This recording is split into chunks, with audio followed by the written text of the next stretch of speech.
Imagine, just for a second, living in a country where the king stands completely 100% above the law, where the family you happen to be born into dictates your social position for your entire life, with absolutely no way out, where the wealthiest elites enjoy these outrageous, untouchable privileges, while ordinary families are quite literally struggling just to afford a single loaf of bread.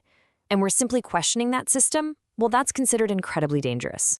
Right, well, welcome to This Explainer. Today we're diving into our source material on the French Revolution to unpack exactly how this chaotic, explosive event permanently transformed human ideas about freedom, citizenship, and political power. I mean, millions of people suddenly decided that their deeply oppressive world just couldn't continue. And the aftershocks of that single decision, they are still shaping our lives today. So let's get into it. Section 1. A Kingdom in Crisis. Financial ruin meets a rigid social hierarchy. So, beneath France's late 18th century surface, which was full of immense power and sophisticated culture, lay a totally crushing national debt. Years of war had completely drained the treasury, and that includes the massive, and I mean massive, amount of money they spent funding the American colonists in their struggle against Britain. But that financial crisis was really just the match. The real powder keg was the society itself, which was traditionally divided into three estates. You've got the first estate, the clergy, the second estate, the nobility, and then the third estate, which was pretty much everyone else: peasants, workers, merchants, and professionals. The absolute crucial point to understand here is that the tax system was deeply structurally unequal, and political privilege was heavily concentrated at the very, very top. To put that into perspective, consider this massive divide. On one side, you have the insulated wealth and the tax exemptions of the privileged elite. And on the other side, you have the overwhelming majority of the population, the third estate, literally struggling to afford their daily bread.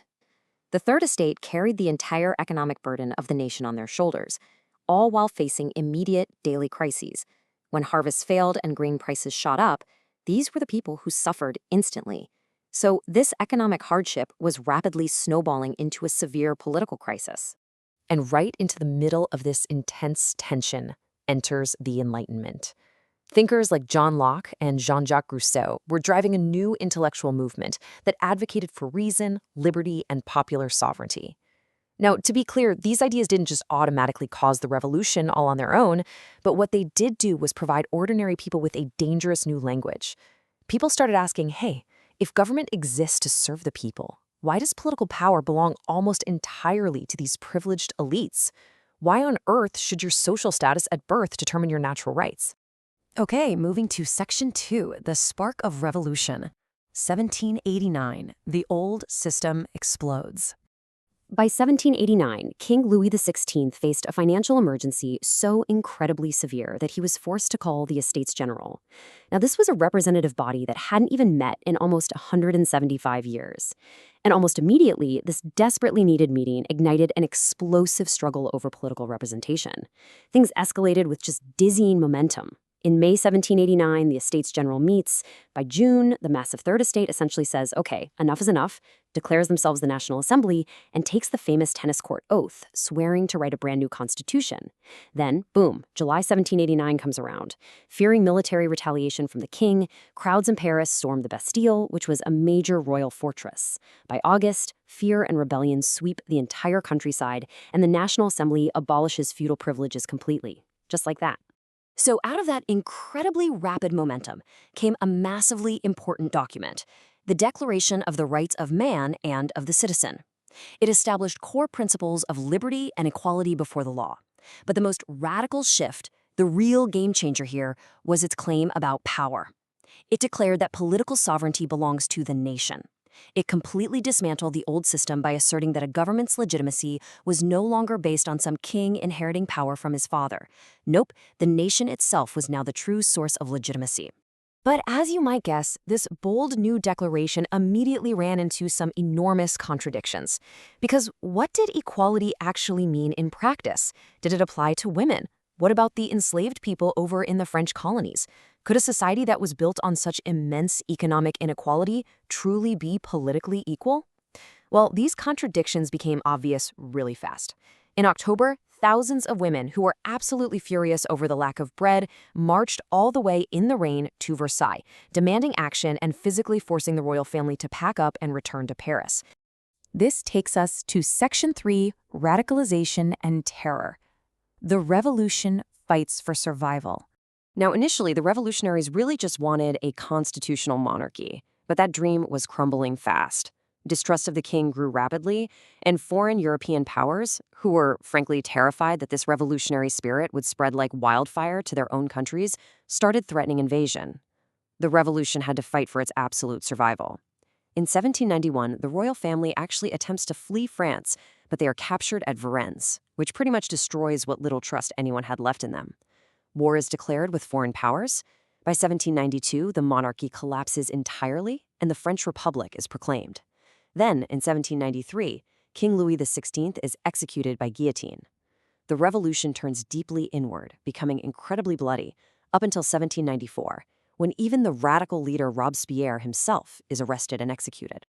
I want to pause on the execution of the king for a second because it all hinged on this massive, paradigm-shifting question. Could a king be held responsible by the nation? The revolutionaries answered yes. And this wasn't just a trial, it was a total ideological earthquake.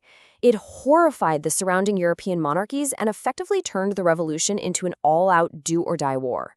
To defend the revolution against all these internal and external enemies, the Jacobin movement ushered in what became known as the Reign of Terror, which resulted in the mass execution of thousands by guillotine.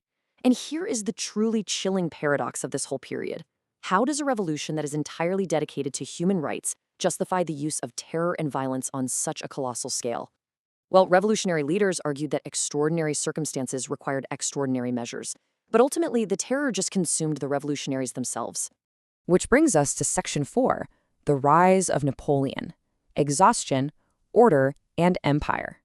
So, after the terror finally ended, a struggling new government called the Directory took power, but they were constantly grappling with corruption and ongoing war. And frankly, the French people were just completely exhausted. They were desperate for the chaos to end. I mean, think about the whiplash here. In just a few short years, France went from an absolute monarchy to a constitutional government to a republic, plunged headfirst into the reign of terror, shifted to a dictatorship, and eventually became an empire.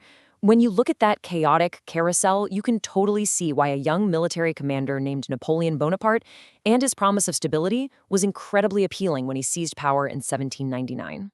But the really crucial point here is that while Napoleon ultimately crowned himself emperor, he didn't just hit the undo button and restore the old feudal system. Actually, scratch that, he did the opposite in many ways.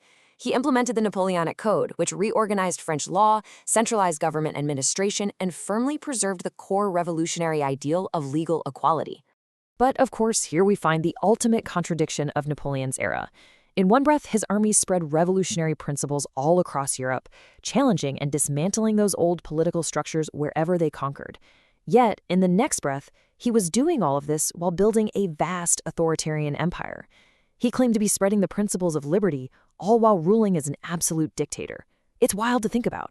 Let's move to Section 5, A World Forever Changed, the enduring legacy of 1789. Ultimately, Napoleon's empire would fall, and kings would temporarily reclaim their thrones across Europe. But the ideas of the revolution? No way. They could not be undone. The genie was entirely out of the bottle. Those ideas had already escaped France and fundamentally changed the very meaning of modern politics. The language of liberty reached the Americas, helping inspire the Haitian Revolution in 1791, which, by the way, remains the most successful large-scale slave revolt in history. It sparked nationalist movements that challenged massive multinational empires. It transformed ordinary people from mere spectators into active, organizing citizens. And perhaps its most enduring legacy of all, it established the core concept of equality before the law. The idea that a person's birth status shouldn't dictate their legal rights was now a permanent part of the global conversation. Yet, we have to acknowledge that the revolution also left us with some profound, truly unanswered questions that are still shaping our world today. Can a revolution defend itself without destroying its own principles? When exactly does a fight for freedom cross the line into uncontrollable violence? How much power should a government actually have? The French Revolution contains almost every major political debate of our modern age. Which brings us to our final thought for this explainer. The old order in Europe had once seemed completely, undeniably permanent.